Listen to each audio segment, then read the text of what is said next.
ازيكم؟ يا رب كلكم تبقوا بخير. انا نازله وقلت اجهز معاكم وهجرب معاكم حاجات وهوريكم حاجات تاني غير الميك اب اشتريتها جديد، فيلا بينا. اول حاجه عايزه اقول لكم ان انا بحب الفضه جدا، فجبت حاجات جديده لازم افرجها لكم.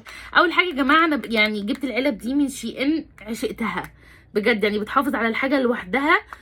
بصوا كده بتضغط كده، حلوه قوي، بشيل فيها بصراحه الفضه.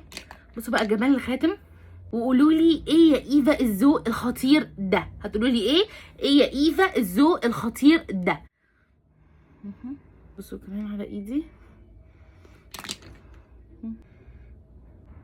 تاني حاجه السلسله دي، بصوا شايفين الرقه يا جماعه؟ رقيقه قوي، هلبسها واوريها لكم. بصوا يا جماعه، بصوا رقيقه ازاي، حلوه قوي. قولوا لي انتوا ايه رايكم، حبيتوا الخاتم اكتر ولا السلسله؟